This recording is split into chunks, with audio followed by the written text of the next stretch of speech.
मानसी चाहती थी कि परीक्षा देने जब जाएंगे तो दोनों साथ में ही जाएंगे, लेकिन विवेक कह रहा था कि जब तक एग्जाम पूरी तरह से खत्म नहीं हो जाता हम लोग आपस में नहीं बातचीत करेंगे, नहीं मिलेंगे।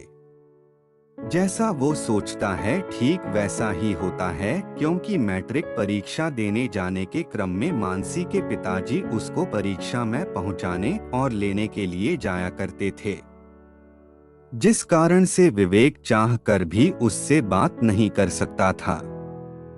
धीरे धीरे मैट्रिक की सभी परीक्षाएं खत्म हो गई थी। उसके बाद वे दोनों एक दूसरे से मिलने के लिए चाहते थे, लेकिन कहाँ मिलना है इसकी जानकारी दोनों में से किसी के पास भी नहीं थी, क्योंकि जहाँ वो लोग रहते थे वहाँ एक गांव था और गांव में मिलने के लिए पार्क इत्यादि नहीं होते थे।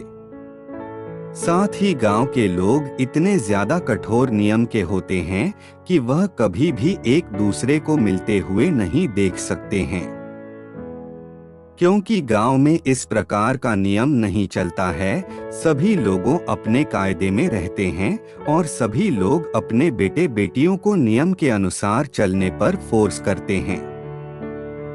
मैट्रिक परीक्षा तो खत्म हो चुकी थी, लेकिन इसके बावजूद भी दोनों एक दूसरे से नहीं मिल पा रहे थे। लेकिन एक दिन दोनों की अचानक मुलाकात होती है, परीक्षा देने के लगभग 4-5 साल बाद। जैसे ही दोनों की मुलाकात होती है, वैसे ही मानसी के मन में बहुत ज्यादा खुशी होती है कि अब उसका प्यार उसे मिल गया है। लेकिन जब विवेक मानसी से मिलता है तो उसकी खुशी पूरी तरह से खत्म हो जाती है, क्योंकि जब विवेक मानसी से मिलता है तो कहता है कि मैं तुम्हें अपनी शादी का कार्ड देने आया हूँ, मेरी शादी 1 हफ्ते बाद है, तुम जरूर मेरी शादी में आना। इतना सुनते ही मानसी विवेक की शादी का कार्ड लेकर अपने घर की तरफ चल पड़ती है।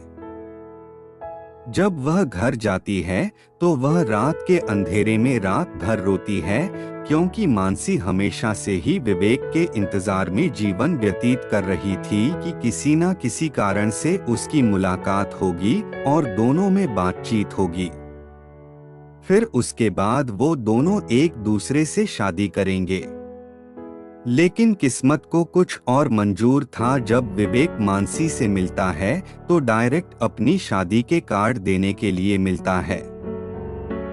विवेक की शादी का दिन था और वह शादी के दिन मानसी के आने का इंतजार कर रहा था, लेकिन मानसी की तरफ से ना ही कोई मैसेज आया था ना ही कॉल आया था। शादी के दूसरे दिन शादी पूरी होने वाली थी। उस दिन एक गिफ्ट का डब्बा किसी के द्वारा विवेक को मिलता है। विवेक गिफ्ट के डब्बे को देखकर बहुत ज्यादा खुश हो जाता है, क्योंकि उस पर मानसी का नाम लिखा था। वह गिफ्ट का डब्बा खोलने के लिए पूरी तरह से बेताब था, क्योंकि उसकी पसंद की लड़की, मतलब कि जिससे वह बचपन में प्यार किया करता था, उसका गिफ्ट आया था उसके लिए। विवेक को इंतजार नहीं हो रहा था। जैसे ही हाथ में डब्बा लिया मैंने देखा कि डब्बे से नीचे खून गिर रहा है। जैसे ही विवेक उस डब्बे को खोलता है तो देखता है कि उसमें एक छोटा सा मनुष्य का दिल रखा हुआ है, जिसमें से खून टपक रहा है। साथ ही वहाँ एक चिट्ठी लिखी हुई थी, जिसमें लिखा हुआ था, तुम शादी तो कर रहे हो लेकिन अपना दिल ले जाना भूल गए हो, या लो मेरा दिल अपने पास रखो, क्योंकि तुम्हारे बिना मेरा जिंदगी जीने का कोई मकसद ही नहीं है। इतना पढ़ते ही विवेक पूरा पसीना से लथपथ हो जाता है और उसे कुछ समझ में नहीं आ रहा था कि उसके साथ क्या हो गया है, क्योंकि इसी तरह तो पहले कभी शादी के बारे में कोई बातचीत नहीं की थी और ना ही जब वह कार्ड देने के लिए गया था तो कोई बातचीत हुई थी। विवेक के पैरों तले जमीन निकल गई थी, क्योंकि जिस बात का उसे जरा भी अंदाजा नहीं था वही बात उसके साथ हो गई थी।